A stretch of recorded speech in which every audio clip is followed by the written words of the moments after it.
Өрүк негизинен эки жол менен кургатылат: табигый жана ышталган түрдө. Табигый жол менен кургатууда өрүктү терип күндүн аптаптуу жерине жайып коюу жетиштүү. Ал эми ышталган түрдө кургатуу түйшүктүү болуп, химиялык зат кошулат. Аны жергиликтүүлөр өрүк дары же болбосо алтын күкүрт деп коюшат. Муну биз саар эртең менен саат 5-6 туруп кагып, терип, ящиктерге салып, дымдап коебуз. Алтын күкүрт менен дамдап, салафанга дымдап коебуз. Ал 4 саат, 5 саат дымдалып турат өрүк. Хайыталы Байматовдун жылда кайталанчу иши жанданды.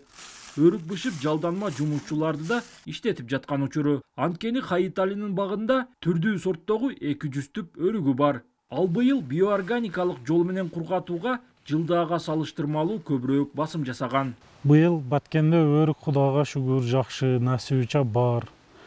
Жылда баргек кылып дамдап тамыкылат эдек, быйыл төлкө кургатып, кара өрүк кылып атабыз. Курук өрүк пул болот. Пул экен быйыл базарда, дамдалганга караганда. Баткендин дарыланган баргек өрүгүн мурда негизинен Тажикстандын соодагерлери алып, сыртка экспорттоочу. Чек ара жабылгандан бери өрүктү жергиликтүү ишкерлер алып сатууда. Европа, АКШ жана Япония өлкөлөрүнө Баткендин органикалык өрүгүн экспортко чыгарууга аракет кылган ишкерлер дыйкандарды өрүктү кургатууда органикалык ыкмага өтүүнү айтышууда. Органикалык өрүккө сбыттын аздыгынан ошон үчүн бүгүнкү күнү азыраак кургатып атабыз. Бирок бүгүнкү күнү азыркы учурда базарда алганда жанагы традициялык жол менен кургатылган өрүккө караганда органикалык жол менен өндүрүлгөн өрүк бул 20-30% кымбат болуп атат да. Баткен районунда 7000 гектардан ашык өрүк бактары бар.